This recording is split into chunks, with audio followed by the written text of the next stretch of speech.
Hello, everyone. Welcome to week 4 of Intro to Human Rights. Thanks for all of your third blog posts. I thought they were very, very well done, and I really appreciated how many of you incorporated some of the feedback I either gave to you individually on your second blog post or talked about in last week's video. So, well done.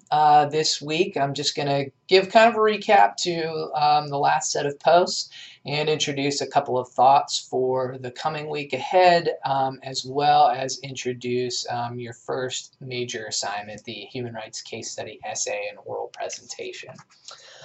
So in your last blog post, I asked you to talk about some trends related to the modern development of human rights after World War II. And specifically, I asked you to talk about the idea of horizontal trends in human rights development and vertical trends. So you all did a good job of explaining the two different types. So horizontal trends being those human rights initiatives particular to one country, and vertical trends being more international and globally focused human rights initiatives. So there were several examples provided in the Haas textbook. A good example that most of us would be familiar with of a horizontal human rights trend would be the civil rights movement within the United States. So as a result of several efforts there, and recently celebrating Martin Luther King Day, it's perfect time to talk about this. Several laws were changed within the United States that ensured equal protection under the law and equal enjoyment of human rights for African Americans, such as right to transportation. Many of you talked about the Montgomery bus boycott, right to education or integration, desegregation of schools here in the South, and other enshrinement of rights. So again, those would be considered examples of a horizontal human rights trend because they were particular to the United States.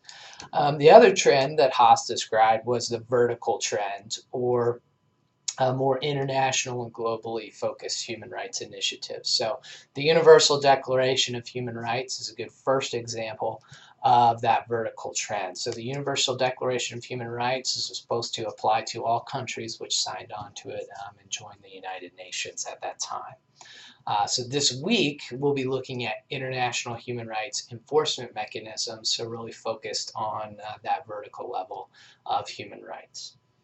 The other part of your last blog post was to summarize the story of Miss Al-Qunun from Saudi Arabia. So y'all did an excellent job of summarizing her story and talking about the human rights violations that she cited in her plea for amnesty. So the first and foremost is Article 2 of the Universal Declaration of Human Rights, which guarantees these rights without distinction to sex. So many of the complaints that Ms. Qunun had about her life in Saudi Arabia were that she would not have equal rights as a female as she would as a male. So for instance, things such as freedom of travel, which is guaranteed in the Universal Declaration of Human Rights in Saudi Arabia, can only be granted with male permission and accompaniment in certain cases. The right to marriage, that's another guarantee in the Universal Declaration of Human Rights, but in Saudi Arabia would require parental permission. The right to employment, again, she's claiming that as a woman she would not be able to choose her employment. That would have to be based on her family's permission. And then finally, freedom of religion, another guarantee in the Universal Declaration of Human Rights that is really not respected in Saudi Arabia. So you all covered the various aspects of her case very well. And I think that in particular, looking ahead at this week, you might think back to her case with some questions about how are vertical or international human rights actually enforced. So as much as Ms. Qunun's case is a human rights case, it's really an interesting case study about media and communication in the 21st century. So Miss Al-Qunun, when she was first sort of fled to Thailand, the Thai authorities initially planned to basically arrest her and send her back to Saudi Arabia. However, from her hotel room, she started tweeting. And many have said that she sort of tweeted her way into asylum in Canada. And that's sort of a rare phenomenon in a new case. Obviously, Miss Al-Qanoun is one of millions of Saudi women who face some of these same obstacles. So the question becomes, how are these basic human rights enforced for all? So you start to see some of these international enforcement mechanisms in this week coming up. And I wanted to really highlight something that Daniel talked about in his blog post, which is sort of the relative strength of these horizontal human rights trends versus vertical trends. So generally speaking, if you are faced with a human rights violation, if you live in a country that has these human rights protected, ingrained in the laws of your own country, there's a much higher chance that your rights will be respected in the first place, and if they are violated, that there will be means for redressing those rights. Whereas if you live in a country where those rights are not enshrined, it's very difficult, as I think you'll find, for a human rights case to rise to the international level and be enforced. So really, Rahaf Al-Qanoun is the exception probably to the rule of international human rights enforcement. So something to consider as you look at this coming week's reading. So wanted to highlight a couple things about blogs that were done well, as I did last week. So first, again, would really encourage you to read Daniel's blog post, and it's a really good example of critical thinking. So taking the assignment of what are vertical trends in human rights, what are horizontal trends, what are examples of each, but then Daniel added sort of his own analysis about where he felt the relative strengths of domestic human rights protections versus international human rights protections lie. So great job there. Another one I would encourage you to look at was Sarah Witt's. If you just click on her blog, and it's not to the specific post yet, you see a provocative title.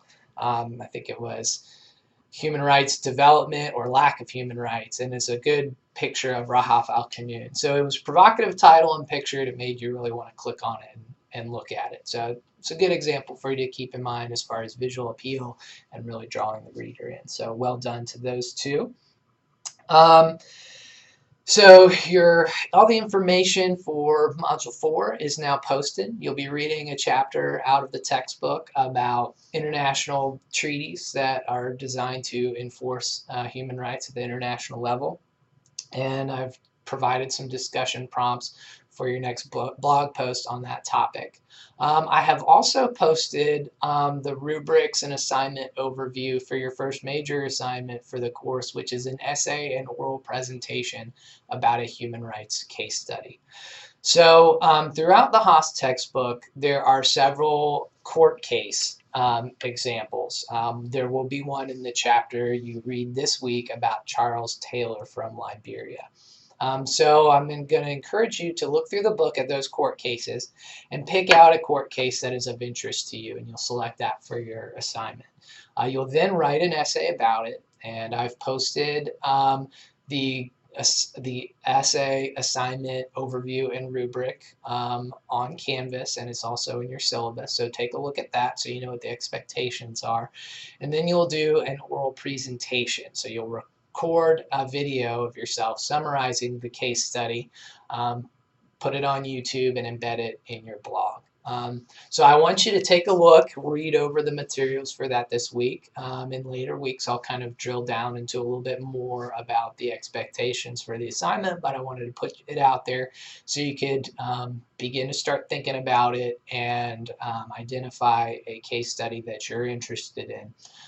The assignment itself is due March 17th, so you've got a good amount of time. However, this assignment will require some research, some writing, and recording a video, so there's a lot of parts to it. So I'd encourage you to start working on it sooner rather than later. So that's it for this week. Again, well done on your blog post, and I look forward to your thoughts on international enforcement mechanisms of human rights in this coming week. Take care.